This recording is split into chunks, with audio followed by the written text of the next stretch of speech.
WhatsApp guys, welcome back to our YouTube channel. तो भाई आज हम एक ऐसे बैंक के बारे में बात कर रहे हैं कि जो एक बैंक हुआ करता था, बहुत ही ज़्यादा प्रॉमिसिंग, बहुत ही ज़्यादा बेहतरीन बैंक। इनफैक्ट इनका जो ऑनलाइन ट्रांजैक्शन का जो प्लेटफॉर्म था इतना स्ट्रॉन्ग था कि आज भी पेटीएम से ज़्यादा जो ऑनलाइन ट्रांजैक्शन होते हैं वो उनके प्लेटफॉर्म पे होते हैं। तो इतना बेहतरीन बैंक था। और ये बैंक स्टार्ट देख करीब करीब ये 2005 2004 के आसपास ये 12 10 12 रुपए के आसपास बिक रहा था। उसके बाद बिकते बिकते इसने अपना आयाम स्टार्ट किया भागने का। और 2004 2005 से ये 2018 तक 384 386 रुपए के आसपास पहुंच गया था, मतलब तकरीबन इस प्राइस के पास पहुंच गया था। 10 12 रुपए का स्टॉक 386 तक पहुंचना, आप सोचो कितने बैगर, कितना मल्टी बैगर रिटर्न दिया होगा इसने 2018 तक पहुंचते पहुंचते। पर 2018 के बाद क्या हुआ? 2018 के बाद ऐसा हुआ कि ये स्टॉक गिरा, और ऐसा गिरा कि ये कभी संभल ही नहीं पाया। उसके बाद ये लगातार गिरते गिरते गिरते स्टॉक 6 रुपए तक पे आ गया। आप सोचो, 2018 तक 386 रुपए का स्टॉक, उसके बाद कुछ ही दिनों में 6 रुपए पे आ गया। और आज भी स्टॉक 18 20 रुपए पे धक्के खाता फिर रहा है। और ये बहुत ही बड़ा इंडिया का 6th लार्जेस्ट बैंक अब है। उस टाइम पे इंडिया का टॉप 5 टॉप 3 लार्जेस्ट बैंक में से था। अब आप ये सोचो कि इतने बड़े बड़े बैंक भी फेल हो सकते हैं। This is the level of uncertainty you have in stock market. तो अगर आप बहुत ज़्यादा सर्टेन होते हैं कि नहीं यार स्टॉक मार्केट में तो सब कुछ बढ़िया होता है, सब चंगा सी, तो ये एक बहुत ही इंपॉर्टेंट केस स्टडी है। आपको जो करना चाहिए, आपको before investing in any stock, you should always look at such stocks जो कि बहुत ही प्रॉमिसिंग थे, पर आज उन्होंने लोगों का पैसा चार चार लगाने के बजाय उल्टा जीरो कर दिया। आप शायद बहुत सारे लोग समझ गए होंगे प्राइस के हिसाब से। अगर आप बहुत ज़्यादा लगातार ट्रेडिंग करते हो और इन्वेस्टिंग करते हो, आपको समझ में आ गया होगा। मैं बात कर रहा हूँ येस बैंक की। येस बैंक एक ऐसा बैंक है जिसके आज भी जो ऑनलाइन ट्रांजेक्शन प्लेटफॉर्म है वो इतना स्ट्रॉन्ग है कि आज भी उससे ज़्यादा ट्रांजेक्शन लगातार पेटीएम पे से भी ज़्यादा उसके प्लेटफॉर्म पे होते हैं। और आज भी बहुत सारे लोगों को ये ऑनलाइन ट्रांजेक्शन करने के लिए अपना प्लेटफॉर्म लेवरेज करता है, यानी कि अपनी सर्विसेज देता है। तो आज हम देखते हैं यस बैंक का क्या हालत हुई और कैसे यस बैंक की कहानी पलटी, और अब यस बैंक से हमें क्या उम्मीदें हो सकती है। तो भाई यस बैंक मार्केट कैप आज की तारीख में इसका है 58,816 करोड़ का, यानी कि 1 लाख से भी आधा हो चुका है ये बैंक। 58,000 करोड़ का मार्केट कैप। करंट का प्राइस है 18 रुपया। हाई गया था 25 तक और वापस लौट के आ गया। अब आप देखोगे तो कुछ टाइम से लगातार ये 25 तक जाता है, 20 22 रुपए तक जाता है, फिर आता है, फिर 25 तक जाता है, 20 22 तक आता है, वापस आता है। एक ही रेंज में बहुत ही सालों से घूम रहा है।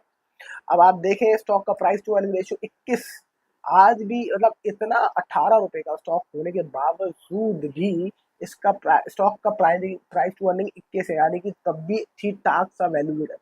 अब आप सोचो कि 21 का पी तब भी ये होल्ड करता है सिर्फ 18 रुपए पे। इसका मतलब ये है कि किस तरीके की इसकी अर्निंग पर शेयर होगी, यानी कि आप कितना ज्यादा पैसा लगा रहे हो कितना कम पैसा कमाने के लिए। पी रेशियो आपको ये बहुत अच्छे से समझाता है कि आप कितना पैसा लगा रहे हो कितना पैसा कमाने के लिए। अगर आप पी रेशियो बहुत ज्यादा है या इसका किसी स्टॉक का पी ज्यादा है, यानी कि आप ज्यादा पैसा लगा रहे हो कम पैसा कमाने के लिए। और स्टॉक का पी सस्ता है, यानी कि आप कम पैसा लगा रहे हो ज्यादा पैसा कमाने के लिए। तो हमेशा आपको कोशिश करना चाहिए कि सस्ता पी आप ढूंढें। पर स्टॉक का प्राइस टू बुक वैल्यू भी बहुत इंपॉर्टेंट होती है जब हम बैंकिंग स्टॉक की बात करते हैं।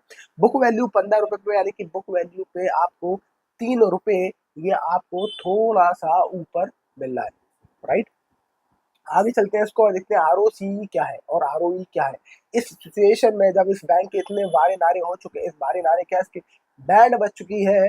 आरओसी आरओई है, आरओसी है 6% और आरओई है 5.4, यानी कि 5 6% की आरओसी आरओई का गेम बचा है इसमें, और कुछ नहीं बचा। पर हमेशा से ऐसे दिन नहीं थे। एक बार इसका 10 साल का हम चार्ट उठाते हैं और देखते हैं इसमें क्या हुआ था। और ऐसा हमेशा से तो नहीं था।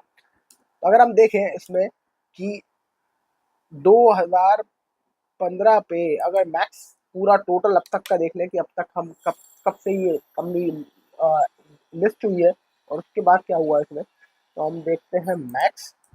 इसका पूरा चार्ट उठाते हैं और देखते हैं पूरे कहाँ से ये शुरू हुई थी और कहाँ ये खत्म हुई इसकी कहानी, तो हमें ज़्यादा क्लैरिटी मिल जाएगी। मैक्स का शायद आई थिंक चार्ट ही नहीं खुल रहा है, क्या हो गया इसमें। चलिए कोई नहीं।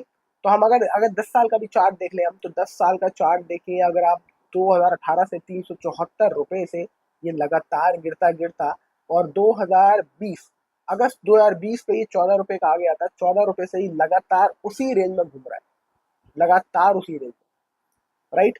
और आप इसको देखें, अब अभी 10 साल का चोट चार्ट मेरे सामने है, तो ये तकरीबन 2005 में 15 जुलाई 2005 में 12 रुपए का था। अब ये अपने जहां से शुरू हुआ था 2015 में, ये वहीं पहुंच चुका है दोबारा वापस घूम करके दी। तो इसलिए कहते हैं, कई कई बार लोग सोचते हैं कि यार प्रॉफिट हमें बुक करना चाहिए नहीं करना चाहिए। मुझे हमेशा लगता है थोड़ा, बहुत थोड़ा सा प्रॉफिट आपको बुक करते रहना चाहिए, क्योंकि यू नेवर नो कि आपका स्टॉक कब घूम के वापस आ जाएगा और आपको पता भी नहीं चलेगा। अब इसका प्रोज देखें तो इसमें प्रोज कुछ है ही नहीं मेरे भाई, सिर्फ कौन से कॉन्स क्या है। लो इंटरेस्ट कवरेज रेशियो, 11,98,000 करोड़ का कर्जा है बैंक के ऊपर, कंटेंजेंट लाइबिलिटीज जो रखी हुई है ऊपर, वो 11,98,000 यानी कि ऑलमोस्ट 12 लाख का करोड़ का कर्जा इनके ऊपर है, राइट। अब अगर हम देखें इसको, इसके रेवेन्यू और इसके फाइनेंसिंग प्रॉफिट, तो वो भी बड़े बुरे हाल है, क्योंकि 2014 में 662 करोड़ का ये प्रॉफिट कर रही थी, पर अभी ये -3,000 करोड़ के लॉस में है फाइनेंसिंग प्रॉफिट। तो ये -3,000 करोड़ पे घूम रही है फाइनेंसिंग प्रॉफिट में, जो 662 करोड़ था 2014 में, मतलब बहुत ही ज्यादा कर्ज में डूबा हुआ व्यापार है इनका। कैश फ्लो देखें तो कैश फ्लो इसका थोड़ा सा बेहतरीन हुआ है, 2014 में 4,000 करोड़ का था, अभी 6,000 करोड़ का है। और बीच में इतना कैश फ्लो कम था कि 57,000 करोड़ माइनस में था इनका कैश फ्लो 2020 में। 2020 के आसपास -57,000 करोड़ का कैश फ्लो था, -57। अब इनका 6,000 करोड़ का कैश फ्लो घूम रहा है आसपास 6,000 करोड़ का, राइट। तो देख सकते हैं, आगे चलते हैं और शेयर होल्डिंग पैटर्न देखते हैं। बस शेयर होल्डिंग पैटर्न से ज़्यादा चीज़ें क्लियर होने वाली है, क्योंकि इनके पास जो प्रमोटर है वो अपने पूरे स्टॉक देके भाग चुके हैं। तो प्रमोटर के पास तो शेयर है नहीं, कंपनी चला रही है पब्लिक और आप और हम और फाइनेंशियल इंस्टीट्यूशनल इन्वेस्टर। तो बड़े बड़े इन्वेस्टर FII के पास 24% की होल्डिंग है, पूरी अच्छी खासी होल्डिंग लेके बैठे हैं। बाकी बच्चे को जो 40% होल्डिंग लेके बैठे हैं डोमेस्टिक इंस्टीट्यूशनल इन्वेस्टर, इंडिया के बड़े बड़े इन्वेस्टर 40% की होल्डिंग लेके बैठे, यानी कि FI और DII मिलके स्टॉक को चला रहे हैं और उस कंपनी को चला रहे हैं, बैंक को। तो वो उनके हिसाब से तो ये बैंक चल रहा है, क्योंकि जो ओनर है प्रमोटर राणा कपूर जो थे, वो तो कब के अपने स्टॉक बेच के भाग गए भाई साहब। और पब्लिक के पास देखा जाए तो 34% की होल्डिंग इंटैक्ट है, यानी कि 34% आज भी पब्लिक इसमें फंसी। तो यार ये कहानी है पूरी यस बैंक की। अब आपका सवाल है कि आपको क्या करना चाहिए। मुझे लगता है यस बैंक में टर्न अराउंड होना अभी से बहुत लंबा समय है टर्न अराउंड होने के लिए, और इसमें कितना भी वक्त लग सकता है। अगर आप इसमें फंस गए हैं तो भाई बने रहिए, इंतजार करिए कब टर्न अराउंड होगा। पर अगर आप इसमें नहीं फंसे हैं तो मुझे नहीं लगता कि अभी ये राइट टाइम है इसको बाय करने का या इसमें फंसने का, क्योंकि हो सकता है अगले 5 साल 8 साल इसको और भी ये कुछ ना करे, जब तक इसके पूरे फाइनेंशियल्स सही ना हो, इसमें अंदर दोबारा अपने अपना कर्जा को थोड़ा कम ना करें और थोड़ा सा इसमें दोबारा तेजी ना आए, जब तक अपना बैंकिंग को लेके ROC इसका दोबारा इम्प्रूव ना हो, मुझे नहीं लगता इसमें आपको घुसना चाहिए। बाकी आपकी क्या राय है, क्या आप यस बैंक में इन्वेस्टेड है ऑलरेडी? अगर यस तो जरूर कमेंट सेक्शन में मेंशन करें यस, तो मुझे भी पता चलेगा कि यस बैंक में बहुत सारे लोग फंसे हुए हैं। और मेरे पास भी यस बैंक के काफ़ी स्टॉक्स हैं जो मेरे पोर्टफोलियो में है, पर वो अब प्रॉफिट में, क्योंकि मैंने काफ़ी नीचे एवरेज करता हुआ गया था मैं, तो मैं 6 रुपये में भी काफ़ी माल उठाया था यस बैंक में। तो इसलिए मेरे को अब वो प्रॉफिट में इतने मेरे पास, मुझे लगता है एवरेज जो प्राइस है वो यस बैंक की वो 12 रुपये के आसपास होगी। तो ये है मेरी कहानी। आपको क्या लगता है, आप क्या सोच रहे हैं, क्या आप इन्वेस्ट करने की सोच रहे हैं यस बैंक में, क्या आपको सही बेट लगता है? अगर लगता है तो जरूर कमेंट सेक्शन में बताएं। I will see you in the next video. Thank you so much for watching, bye bye.